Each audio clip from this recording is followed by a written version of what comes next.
বিধায়ক থেকে সরাসরি মন্ত্রিত্ব পদ পেলেন, কি বলবেন, কিরকম লাগছে?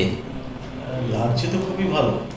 মন্ত্রিত্ব পদ পেলে কার না ভালো লাগে, কিন্তু দায়িত্বটা অনেক বেশি। পদটাকে আমি দেখছি না, আমি দায়িত্বটাকে দেখছি। তো যে কোনো মানুষের জীবনে একটা উত্তরণ থাকে, আমার সেই উত্তরণের স্কোপ আমাকে আমাদের রাজনৈতিক যারা নেতৃত্ব তারা দিয়েছেন, এবং তার ফলে আজকে আমি এই জায়গায় এসেছি।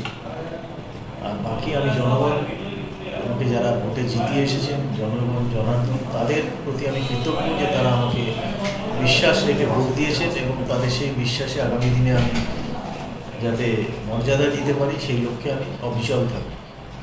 পরবর্তীতে মানে কোন পদ পেতে চলেছেন, মানে কোন আমি তো কোন দপ্তরের মন্ত্রিত্ব পেতে চলেছেন বলে মনে হচ্ছে? আমার কাছে পদ কোনো গুরুত্বপূর্ণ ব্যাপার নয়। আমি বিভিন্ন পদে পার্টিতে থেকেছি এর আগে। আমি যে দায়িত্ব পেয়েছি সেই দায়িত্বটা একটা বড় দায়িত্ব, মন্ত্রিত্বের দায়িত্ব, এবং তারপরে কোনো পার্টিকুলার দপ্তর যদি আমাকে দেয়, সেটা যদি আমার সঙ্গে স্যুট করে, তাহলে তো আমি খুব ভালো কাজ করতে পারবো। স্যুট না করলেও আমি কাজ করব, শিখে নিয়ে কাজ করব। শেখার তো কোনো শেষ নেই। সবাই সব জায়গাটা শিখে, আমিও শিখবো, শিখতে শিখতে হয়ে যাবে। গত দুদিন আগে দেখা গেল যে সাংসদ অভিষেক বন্দ্যোপাধ্যায়ের উপর হামলা, এবং গতকালও দেখা গেল শ্রীরামপুরের সাংসদ কল্যাণ বন্দ্যোপাধ্যায়ের উপর হামলা। আজকে আবার মানে অভিষেক বন্দ্যোপাধ্যায়ের বাড়িতে গেছে ইডি, কি বলবেন? সিআইডি তো বলার কিছু নেই, এগুলো তো পূর্ব নির্ধারিত, এগুলো হওয়ারই ছিল।